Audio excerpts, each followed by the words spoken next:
Hi, everybody. Welcome to the Jimmy Dore Show. I'm here with Rob Lacode. Hey, Rod. Hey, Jimmy. So guess what? Big news. Rachel Maddow, Mania. She's the most watched cable news host in America. Whoa. So it just goes to show you that doing good journalism does not pay. Because when she was doing good journalism, she was getting her ass beat by Sean Hannity with his Benghazi and birther and all that other stuff. And she decided to just be the left-wing version of Sean Hannity and do nothing but Russia stories.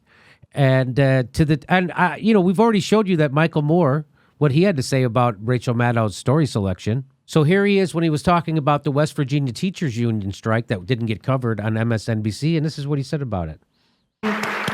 This union brought down the state apparatus at 75% women in this union. And they rose up, and Bernie, I didn't see hardly anything in the corporate media about this on any of the networks. Even some of the networks that we watch were, Russia, turn the channel, Russia. And I'm not saying that's not important. You forgot about Stormy Daniels. Yeah, okay. Stormy Daniels and Don Jr. and, whoever else. Who do you think he's talking about? He's talking about MSNBC, Rachel Maddow, and Chris Hayes. That's who he's talking about. All the shiny keys to distract us. That's what goes on in the media. All the other things that they talk about. And we should be seeing this. This we should see. We should know about the West Virginia teacher strike and the victory. What inspiration that would be around the country if you saw people in West Virginia do this. They haven't had a strike like this in forever. And they don't show this, Bernie, because what would happen if they did? Well, what would happen if they did is people would rise up against neoliberalism that is paying Rachel Maddow $30,000 a day.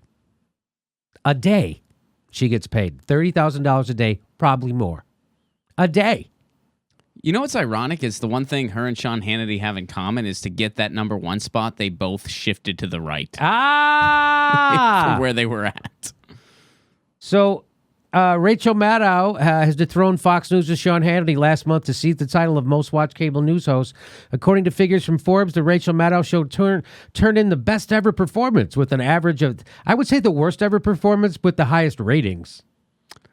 Yeah. Yeah. We're equating the number of viewers with quality of programming. And more people will tune in to watch a car wreck. That doesn't mean it's great programming.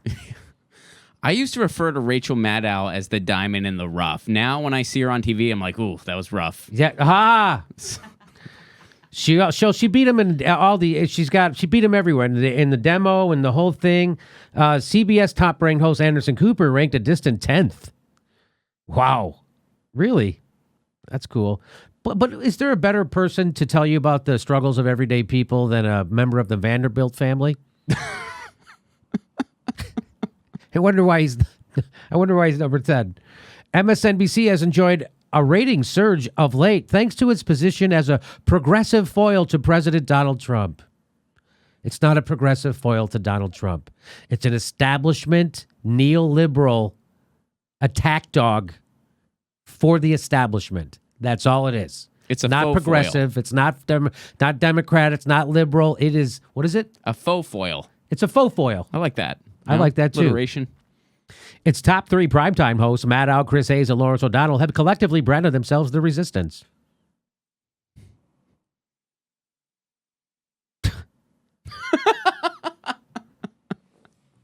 They're so strong at resisting, they won't even have a bona fide progressive on their goddamn show. That's what fucking pussies they are at MSNBC. They won't even have a goddamn actual progressive on their show. Oh, I'm sorry. They always have Noam Chomsky on. He's considered the smartest man in the world. They never have him on. But they do have on Phil Donahue all the time, who got the Iraq. Oh, they never have him on. Yeah, but they have Ralph Nader on. They never have him on. They always invite Dylan Radigan back. They get Dylan Radigan. Oh, they never. Oh, how about Thomas Frank, who wrote Listen Liberal? They never have him on. And they'll never have me on. Ever. Not even Ari Melber. The little red baiter that he is. So you want to see Rachel Maddow's story selection? This is from, this is what she did on Wednesday of this week. So it was the Oklahoma teacher strike was full blown. Here's what she talked about. White House lawyers question Bolton about potential ethic issues. That's the lead story. And here's the rest of the stories. You want to see what they were? Former acting U.S. attorney gives first interview since leaving SDNY. Flint representative upset with Pruitt using Safe Drinking Water Act money to pay staffers. President Trump is under investigation, but not as a criminal target. Alex Vanderwijn is the first person sentenced in special counsel investigation. I'm shocked there's actually something regarding So there Flint. are two stories there that don't have to do with Donald Trump. Mm-hmm. That is a big deal. So that's 2 out of 5, right? Because the other one was about Bolton. So there you go. That's 2 out of 5 stories that don't have to, and that's a big deal. Wow, she's really, she's really mixing it up. She's really biting her tongue. Last time we did something like that for MSNBC, it was 1 out of 17 stories. It wasn't one, about Trump, Russia. You're right. You're right. That's their normal. Their normal is to have 17 straight Russia Trump stories. So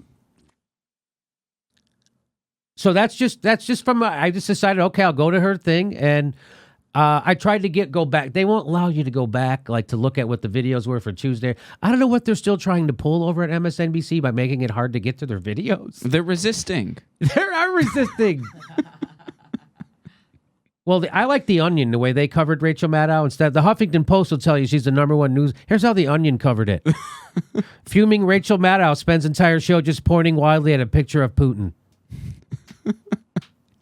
New York, enraged to the point that she was no longer able to form words, a fuming Rachel Maddow spent an entire episode of her show Thursday just pointing wildly at a picture of Russian President Vladimir Putin. For the first segment of the program, the political pundit reportedly jabbed her finger at Putin's photo as her facial expression shifted from angry to sad, then back to angry, and finally to disgust. When she returned from a commercial break, Maddow was already shaking her head indignantly, proceeding to alternate between gesturing impatiently at the Russian leader and pointing directly at the camera. Sources later confirmed that the seething television host concluded the episode by sitting across from a guest who had written a book about Putin, which she grabbed out of the author's hands and slammed down on her desk 6 times in a row before shaking her head and muttering unintelligibly. At press time, MSNBC sources confirmed that Maddow's ratings had reached an all-time high. You know what's crazy? If I didn't know that was an article from The Onion, I would have just thought, wow, that's the most objective review I ever read. Yeah, they just said what happened in her show. That's what happens during her show. Pretty much. That's her show. #1 news story, baby. That's a #1 news show. Okay.